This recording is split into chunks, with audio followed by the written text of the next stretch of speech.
Merci, merci à Pierre Laurent. Geneviève Azam, si vous voulez bien, c'est à vous. Ah ben, vous n'avez pas de micro, Pierre, voilà. Je suis désolé. Merci beaucoup. Donc D'abord, Geneviève Azam, merci. vous êtes à Attaque, je rappelle, Oui. pour la salle. Je suis porte-parole d'Attaque, une des 4 porte-paroles d'Attaque. D'abord, je voudrais remercier les organisateurs de ces assises pour nous avoir sollicités pour participer à l'ensemble des travaux et à cette plénière.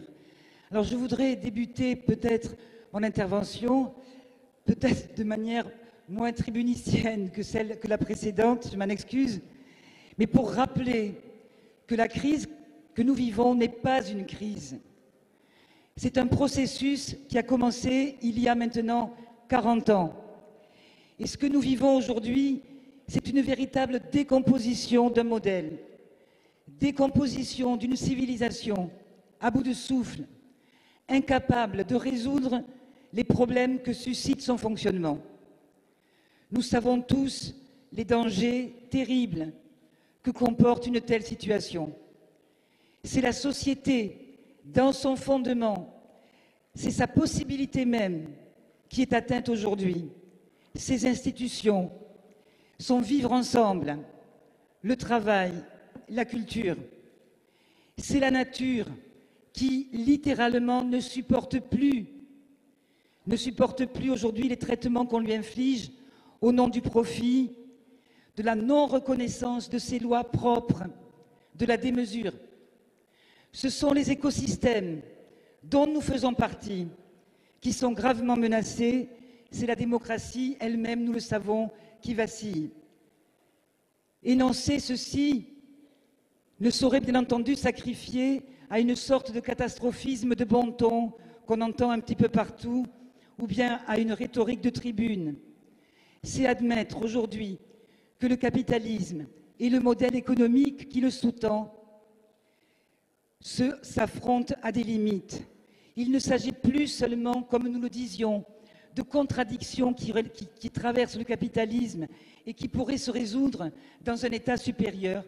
Il s'agit de limites qui, lorsqu'elles sont franchies, ne peuvent que détruire un peu plus les sociétés et la nature.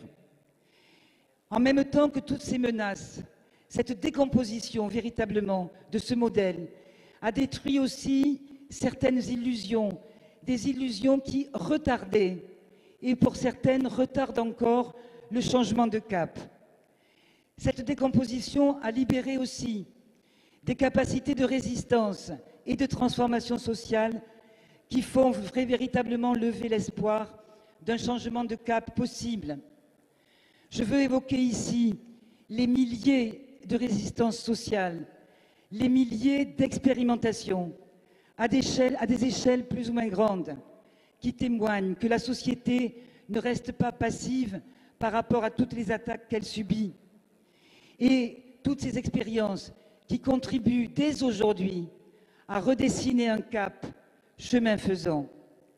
Ce sont toutes ces résistances qui ont déconstruit la pensée unique, en mettant dans le débat public aujourd'hui des sujets qui étaient parfois abandonnés, y compris par la gauche, et des sujets aussi qui étaient tabous.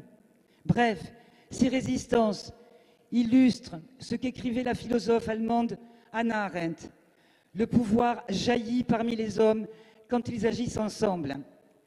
C'est une phrase forte qui dit que le pouvoir n'est pas extérieur à la société. Le pouvoir, il jaillit parmi les hommes.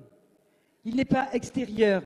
Il n'est pas non plus un patrimoine à gérer, à prendre, à se partager ou à se transmettre. Il est à faire jaillir. Et il est à faire jaillir en permanence. C'est la raison d'être de notre association, comme d'autres associations. Car la fin, ce que nous cherchons, le changement de cap, est déjà dans les moyens qu'on se donne.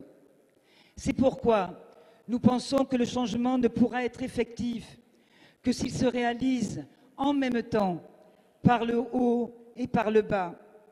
Le champ politique est celui de la prise du pouvoir, de la conquête du pouvoir, mais il est aussi celui de la construction démocratique de la société à partir de la reconquête du pouvoir par les citoyens, de choisir collectivement ceux qui engagent la vie commune.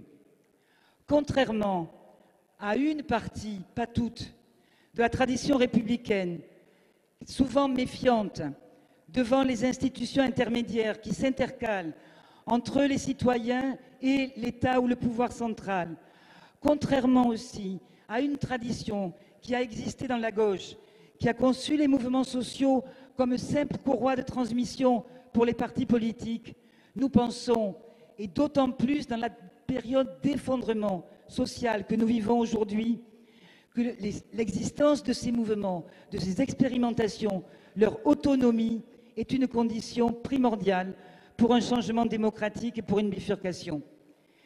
Cette autonomie, cette singularité des mouvements sociaux est la condition pour que les convergences que nous souhaitons, les convergences auxquelles nous avons à travailler, soient autre chose qu'un amalgame qui deviendrait très vite informe et rétréci.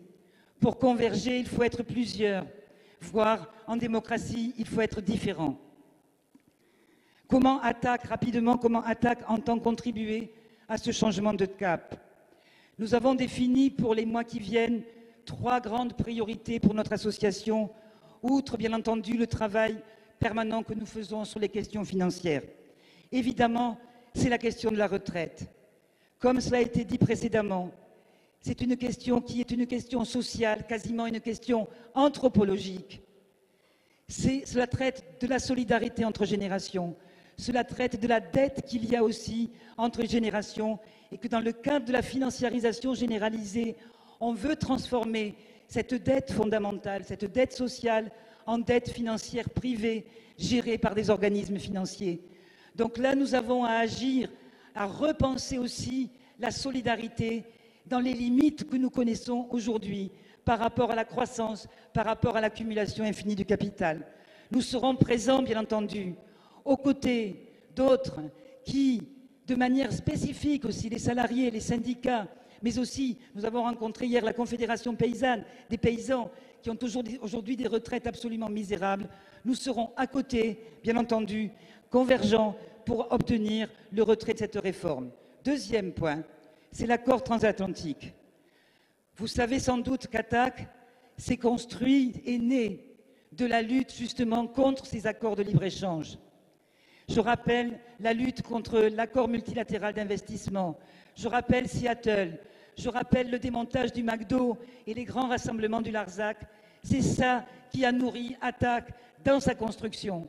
Donc évidemment que cet accord de libre-échange, nous allons être, je dirais, vent debout pour tenter d'obtenir que ce projet, en tout cas, qui a été accepté finalement, que ce projet capote, comme nous avons réussi à faire capoter l'accord multilatéral d'investissement. Nous allons appeler à une réunion. Nous allons appeler à une réunion de tous ces mouvements qui, depuis 15 ans, se battent contre ces accords, ont acquis une expertise extraordinaire aujourd'hui, ont acquis des savoir-faire pour mettre en mouvement toute cette société qui aujourd'hui est écrasée. Je voudrais dire quand même que nous ne pouvons pas les traiter tout à fait de la même manière que les autres. Nous avons rencontré, lors d'une séance à l'Assemblée nationale, des acteurs américains, l'AFL-CIO, une grande ONG, Public Citizen, qui a été à l'origine, je dirais, des fuites sur l'accord multilatéral d'investissement. Que nous ont-ils dit? Les États-Unis rêvent d'un tel accord depuis très longtemps. Jusqu'ici, c'est l'Europe qui bloquait. Eh bien, maintenant, c'est l'Europe qui pousse. C'est l'Europe aujourd'hui qui est le fer de lance, comme l'Europe aussi a été fer de lance dans l'Organisation mondiale du commerce, pour la GCS, pour la libéralisation des droits de propriété intellectuelle. Donc là, nous avons évidemment à prendre en compte aujourd'hui cette situation-là et véritablement mener ce combat de la manière la plus large possible. Dernier point que je voudrais évoquer, c'est la lutte contre le changement climatique. Puisque pour nous, elle est essentielle dans la mesure où elle est source. Ces changements climatiques, la crise écologique est source, bien entendu, de déséquilibre des écosystèmes et d'inégalités environnementales qui s'ajoutent aux inégalités sociales, qui potentialisent les inégalités sociales. Voilà pourquoi nous sommes co-organisateurs avec un mouvement très intéressant des Pays Basques, à Bayonne, d'ici. Nous sommes organisateurs d'un rassemblement au mois d'octobre qui s'appelle Alternativa, alors que le rapport du GIEC va sortir début octobre et qu'il y a des chances qu'on nous dise qu'il n'y a plus tellement de solutions autres que de modifier radicalement l'équilibre de la planète par des techniques qu'on appelle la géo-ingénierie. Eh bien, nous voulons montrer qu'il y a des solutions alternatives qui existent. Cela va être un grand moment national, justement, d'exposition, de visibilité de toutes ces alternatives. Je conclus. Je voudrais rappeler une phrase de Victor Hugo. Rien n'est plus puissant qu'une idée dont l'heure est venue. Eh bien, aujourd'hui, nous voyons que l'idée selon laquelle capitalisme et démocratie ne sont plus compatibles, eh bien, l'heure est venue pour cette idée. Mais attention, attention, parce que cela peut aussi nourrir des tentations, des tentatives qui, pour sauver le capitalisme, sont prêts à sacrifier la démocratie. Et que nous changer de cap, justement, c'est pour sauver la démocratie en nous débarrassant définitivement du capitalisme. Merci. Maintenant, tout est politique aujourd'hui.